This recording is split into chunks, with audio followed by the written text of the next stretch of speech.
নমস্কার এভরিওয়ান, সবাই ওয়েলকাম করছি নতুন একটি রেসিপি দেখার জন্য। আশা করি যে যেখান থেকে ভিডিওটি দেখছেন সবাই সুস্থ আছেন এবং ভালো আছেন। আজকে শুকনো চালের গুঁড়ো দিয়ে একটা ফুল পিঠা রেসিপি নিয়ে আসলাম। এই পিঠাটা দেখতে যতটা সুন্দর, খেতেও কিন্তু ভীষণ টেস্টি। তৈরি করা এতটাই সহজ যে কেউ সহজেই তৈরি করে নিতে পারবে। এবার চলুন মূল রেসিপিতে যাওয়া যাক, আশা করি আপনাদের ভালো লাগবে। প্রথমে চালের গুঁড়োর একটা ডো তৈরি করে নিতে হবে। কড়াইয়ে আমি পরিমাণ মতো জল দিয়ে দিলাম। এবার স্বাদ মতো লবণ দিয়ে দিতে হবে। এবার জলটাকে খুব ভালোভাবে বলক নিয়ে আসতে হবে। এই পিঠাগুলো আপনারা চাইলে সংরক্ষণ করতে পারবেন। সেক্ষেত্রে যেটা করতে হবে, এই চালের গুঁড়োর ডোটা ভালোভাবে সিদ্ধ করে নিতে হবে। আর ভালোভাবে ডোটা যদি সিদ্ধ না হয় সেক্ষেত্রে কিন্তু পিঠাগুলো নষ্ট হয়ে যেতে পারে। তাই ডোটা যখন তৈরি করবেন অবশ্যই 5-7 মিনিটের মতো লো আঁচে ঢাকনা দিয়ে ভালোভাবে সিদ্ধ করে নিতে হবে। আমি একটা ঢাকনা দিয়ে দিলাম আর 5-7 মিনিটের মতো লো আঁচে ভালোভাবে সিদ্ধ করে নেব। আর এখানে শুকনো চালের গুঁড়োটা ব্যবহার করলাম আর আতপ চালের গুঁড়ো। আমি 5-7 মিনিটের মতো লো আঁচে ভালোভাবে সিদ্ধ করে নিলাম। এবার নেড়ে চেড়ে একটা ডো তৈরি করে নিতে হবে।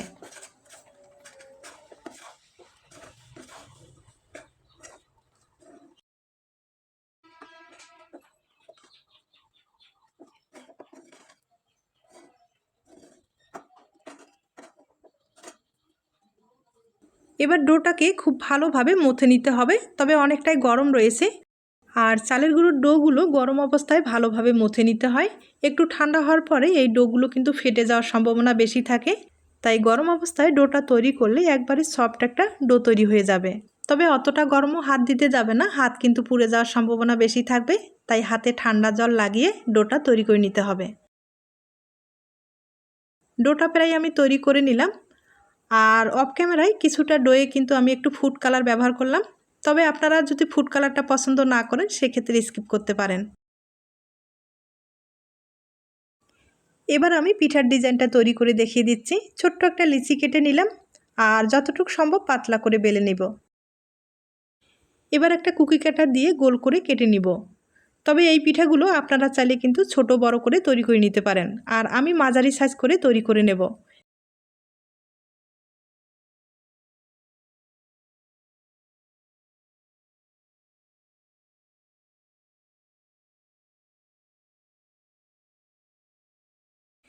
আমি 3টা পিঠা বেলে নিলাম। এবার ছোট্ট একটা লিচি কেটে নিলাম আর লম্বা লম্বি করে তৈরি করে নেব। ফুলের যে পাপড়িগুলো আছে সেগুলো কিন্তু এখন তৈরি করে নেব।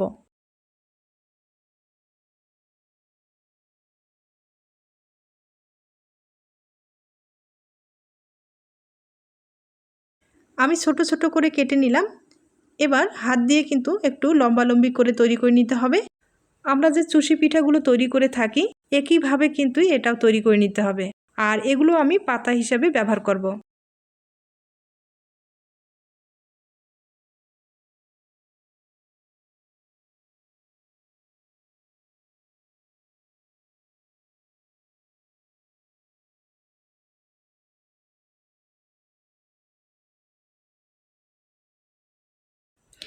একইভাবে অনেকগুলো তৈরি করে নিলাম।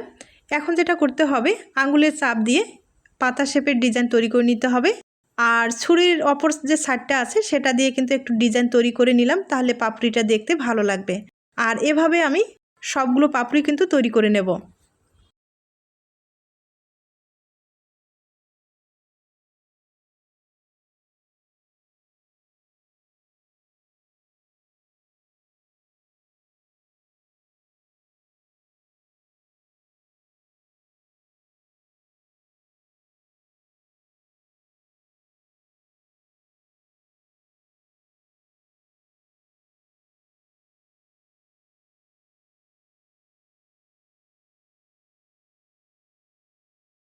আমি অনেকগুলো তৈরি করে নিলাম। এবার পিঠার ডিজাইনটা তৈরি করে আপনাদের দেখিয়ে দিচ্ছি। তার আগে থেকে একটু আটা আর একটু জল গুলিয়ে রেখেছি, আর এটা আঠার কাজ করবে। আমি সামান্য পরিমাণে একটু দিয়ে দিলাম। এরপরে পাপড়িগুলো একটার পর একটা দিয়ে দিতে হবে। এই পিঠাগুলো তৈরি করা কিন্তু অনেক সহজ, দেখতেই পারছেন, আর সময়টাও কিন্তু অনেকটাই কম লাগে। তাছাড়া পিঠাটা দেখতে কিন্তু ভীষণ সুন্দর। আপনারা চাইলে কম সময়ে এই পিঠাটা তৈরি করে নিতে পারেন।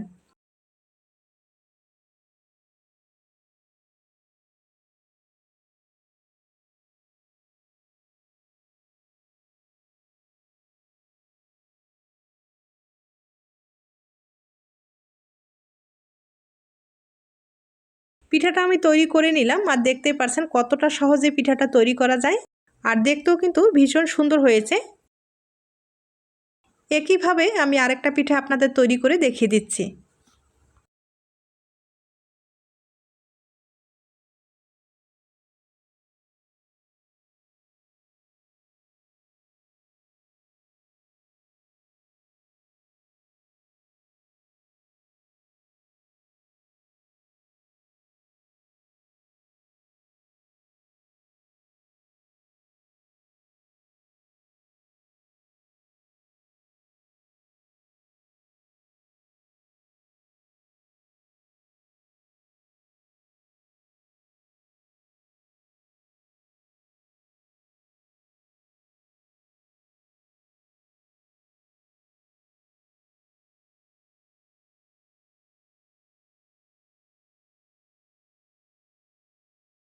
আমি দুইটা পিঠা আপনাদের তৈরি করে দেখিয়ে দিলাম আর দেখতেই পারছেন কতটা সুন্দর হয়েছে। একইভাবে আমি কিন্তু অনেক কয়েকটাই তৈরি করে নিলাম, একবার দেখিয়ে দিচ্ছি। আর এই পিঠাগুলো আপনারা যদি সংরক্ষণ করতে চান সেক্ষেত্রে কিন্তু ভাপ দিয়ে দিতে হবে, এরপরে কিন্তু রোদ্রে শুকাতে হবে, যেটা আগেই আমি বললাম। আর আমি কিন্তু সরাসরি এখন তেলে ভেজে আপনাদের দেখিয়ে দিচ্ছি। আর এই পিঠাগুলো হালকা আছে ভেজে নিতে হবে, একবারে মুচমুচে করে, তাহলে পিঠাটা খেতে ভালো লাগবে। তবে এই পিঠাগুলো একবারে কিন্তু অনেকগুলো দিতে যাবেন না, পাপড়িগুলো ভেঙে যাওয়ার সম্ভাবনা বেশি থাকবে। আর আপনাদের যদি বড় পাত্র থাকে তাহলে কিন্তু একবারে 2-3টা করে ভেজে নিতে পারেন, তাহলে সময়টাও একবারে কম লাগবে। আমি অফ ক্যামেরায় একবারে মুচমুচে করে ভেজে নিলাম। একইভাবে আমি আরেকটা পিঠা আপনাদের ভেজে দেখিয়ে দিচ্ছি।